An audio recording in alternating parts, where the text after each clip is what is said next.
বন্ধু বান্ধৱীসকল, আপোনালোকে জানিছে নে জনা নাই নাজানো, এইবাৰ এটা আমাৰ কেন্দ্ৰ চৰকাৰৰ এটা সিদ্ধান্ত লৈছে যে যিসকল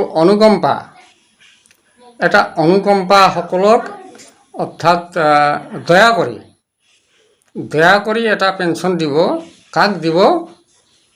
যিসকল মৰি গৈছে বা এখন হাত বা ভৰি তাৰ কাটা খাই গৈছে নাইবা পগলা হৈছে, তো এতিয়া পেঞ্চন পাব লাগিলে আপুনি মৰিব লাগিব, আপোনাৰ এখন ভৰি আপুনি কাটি দিব লাগিব ডাক্তৰ তাত গৈ, আৰু নাইবা আপুনি পগলা হ'ব লাগিব, তেজপুৰত যাব লাগিব। এইটো একটা কিবা কথা হ'ল নেকি? কেৱল অনুকম্পা পেঞ্চন দিব আৰু বাকীসকল কি হ'ল? বাকীসকল কি হৈছে?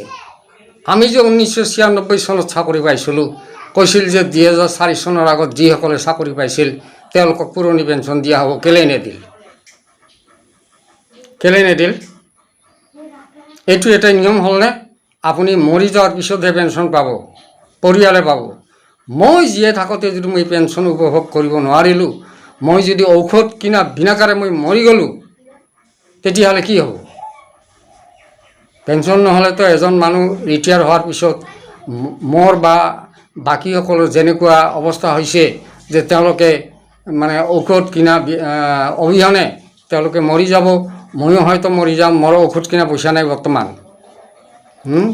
আৰু পেঞ্চন পাব লাগিলে এখন হাত বা এখন ঠেং আপুনি কাটি দিব লাগিব,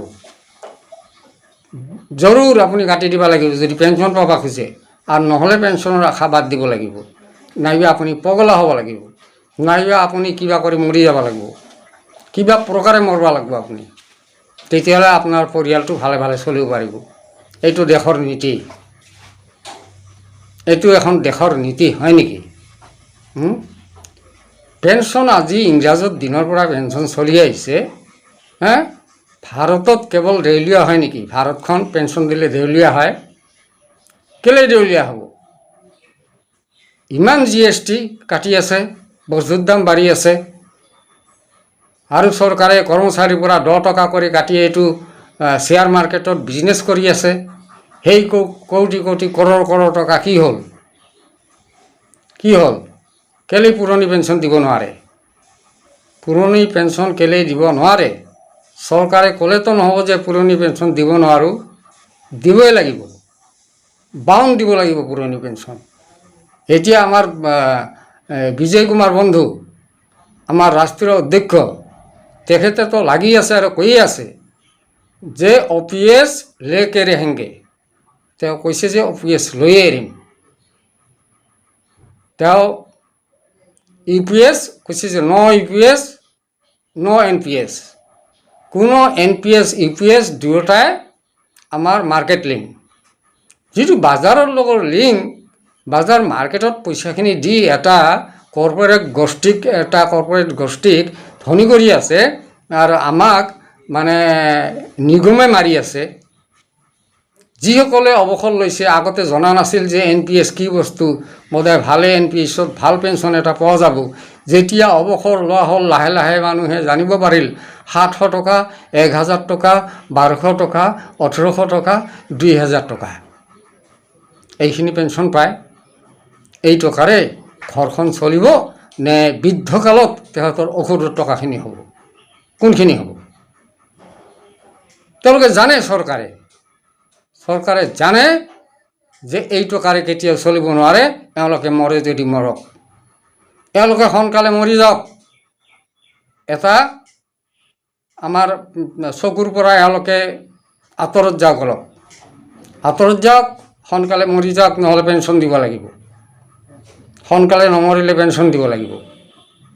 গতিকে সোনকালে মৰিব লগা হ'লে কিবা প্ৰকাৰে মৰিব লাগিল, তাৰপিছত এই পৰিয়ালটোক দিব পুৰণি পেঞ্চন। তেওঁলোকে যিকেইটা জীয়াই থাকে সেইকেইজনে ভালদৰে খাব পাৰিব, আৰু আপুনি বা মই আমাৰ সেই পুৰণি পেঞ্চনৰ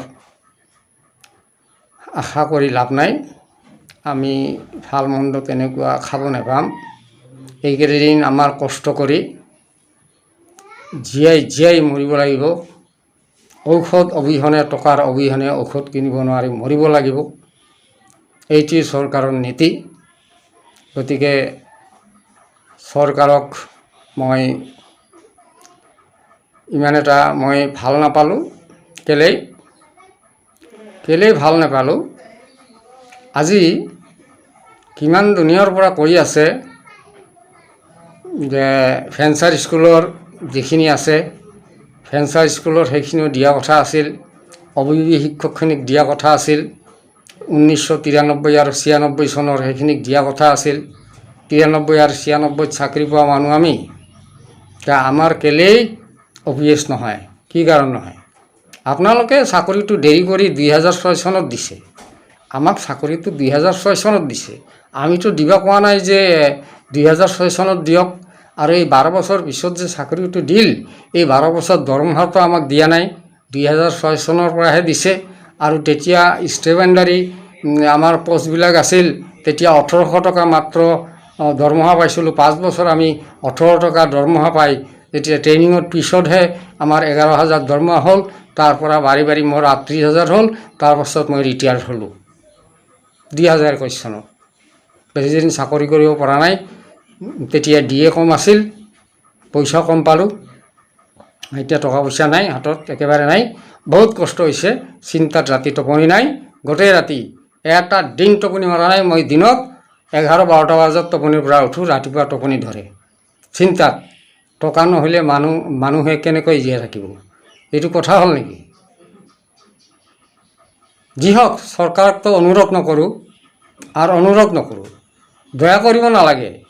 অনুকম্পা মানে হ'ল দয়া কৰি দিয়া, অনুগ্ৰহ কৰি দিয়া। চিম্পেথি দেখুওৱা। আমাক কেলেই চিম্পেথি দেখুৱাব? চিম্পেথি দেখুৱাৰতো কোনো কাৰণে নাই। চিম্পেথি কেলেই? নিয়মত আমি পাম, পেঞ্চন নিয়মত পাম। আমাক চিম্পেথি দেখুৱাই দয়া কৰি অনুগ্ৰহ কৰি পেঞ্চন দিব নালাগে। আমাৰ আইনত আমাক পেঞ্চন দিবই লাগিব।